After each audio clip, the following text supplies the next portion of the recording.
I just wanted to go over some of the more used knives in my, I guess you could call it a collection. And that would be these three guys here. Probably mostly due to size and weight. Um, you know, these guys here, they're so overbuilt. It's just overkill. I mean, how much ruggedness do you need in a pocket knife? So we've got this little guy here. He's pretty dainty. It's kind of a gentleman's carry. You could put this in your suit pants, and not scare any old ladies if you happen to whip it out. It is quite light and dainty, so it does get quite a bit of time in my pocket. This is a liner lock, so it works just by pushing that out of the way, and you can close it. Thumb stud opening, locks open very securely with that liner. Oops, I guess my video just stopped for whatever reason. Uh, the most carried knife that I have is actually this guy here. I don't even like the way this guy looks. I am kind of disappointed in the look of it, but it's just such a great knife. It's light, it's rugged as fuck, and not super slicey because the blade's kind of thick, and it's quite a steep angle to go from the bevel to the full thickness in that short of a distance. So it's no good for food prep, but slicing a piece of rope or opening a box or something like that, this guy's fantastic. This is my most used by far, and you can kind of tell because this is the new guy here, and these handle materials are actually identical, but this guy is got a shiny, smooth look, right? Just from me handling it so much, it's worn down over time. It's quite smooth, although not slippery. Whereas this guy here, same material, but it's grippy as fuck, man. That is rough. Almost feels like holding on to sandpaper. So this is my new guy. It's not a liner lock. It's actually a bar lock, which you can't see. They've blocked it, but you move the bar just with these guys here. These are spring loaded, and opens with a hole in the blade rather than a thumb stud, and that locks open very securely. This guy's a little big, a little overbuilt. To give you an idea of how overbuilt that is, this guy here, this guy weighs almost nothing. It's got partial liners in there, in between the scales, and a thinner blade. And I've seen a guy on YouTube take this knife and beat on it with wrist thick branches. Batoning is where you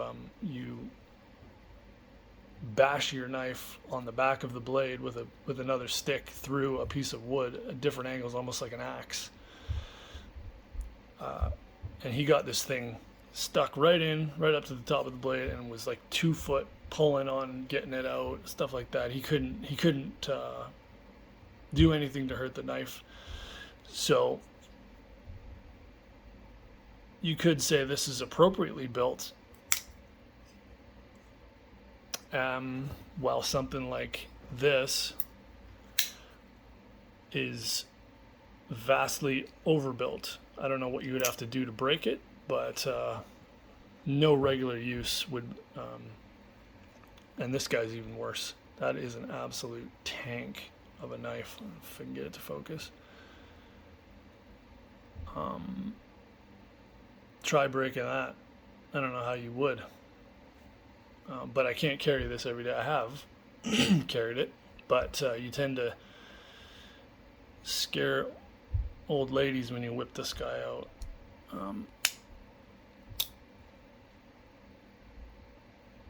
I think that's meant to be a sort of an all-purpose hunting knife. You could skin with it. It's got a nice big belly.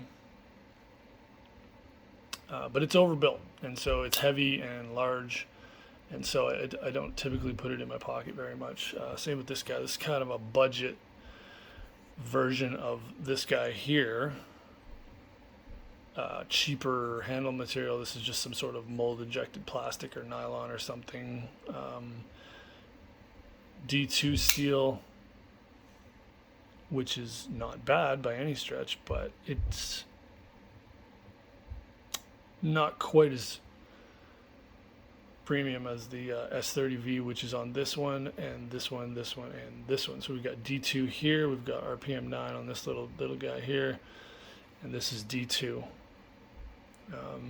This is a beater, another liner lock. So to close that one, you just push the liner out of the way. Thumb stud opening. This is one you throw in on the floor of your truck or something. You don't worry about beating the shit out of it, and I haven't. I've beat this thing pretty hard. It takes a beating, no problem. This is a tool. This is very utilitarian. These guys are just as solidly built, but a little more refined. Like I said, this is kind of like man jewelry, right?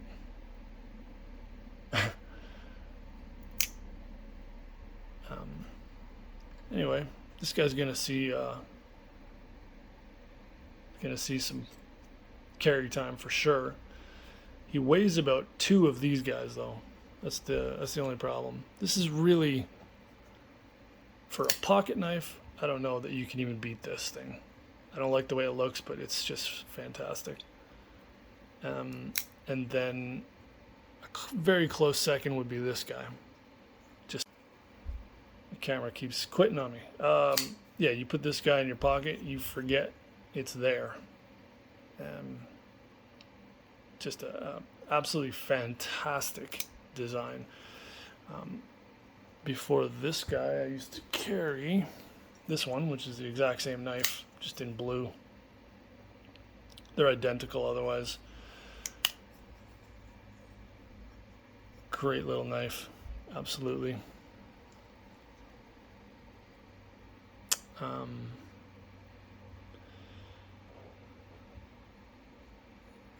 I guess, yeah, I've got this blade oil here. Now these are all stainless steel.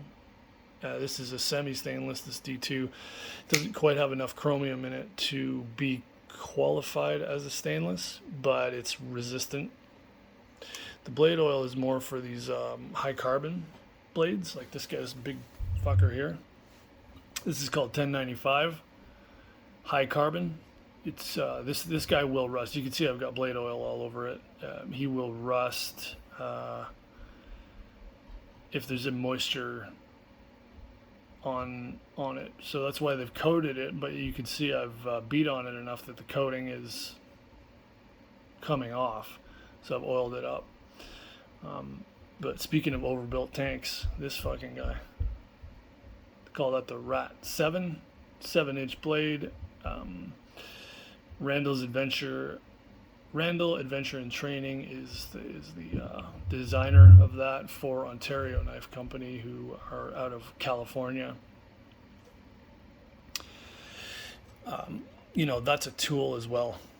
They call that a survival knife, meaning you can chop with it, you can pry with it, you can stab, you can cut, you can defend yourself with it. It's an all-purpose, never fail knife. I mean, try destroying that. I don't know how you would. You'd need some heavy equipment to destroy that thing.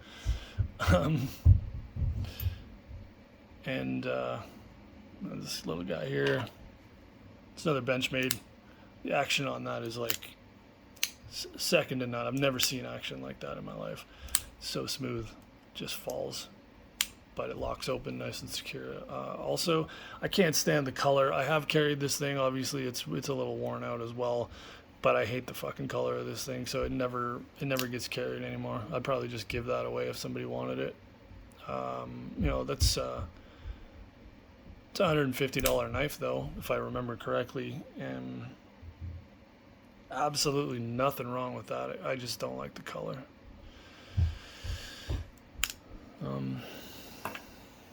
Anyway, yeah, here's the new guy. Pretty stoked. The downside of this guy is he's fucking huge compared to something like this or this or this. You know, so you're not gonna forget that you're carrying this thing. You're gonna know you're carrying it. At the same time, it's a fucking beast. You know, you're not gonna be worried about damaging this thing in any way. I mean, maybe the blade, but then you just sharpen it back up, right? So, pretty happy with that thing.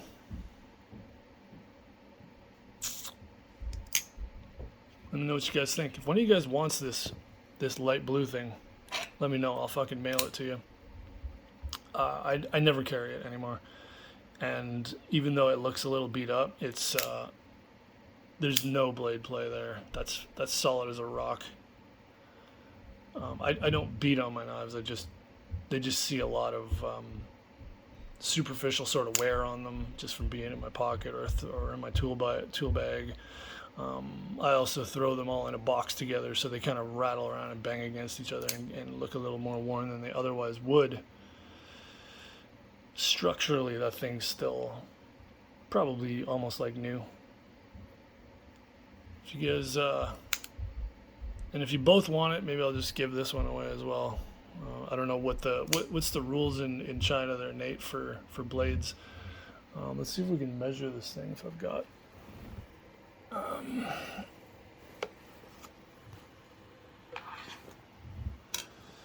Blade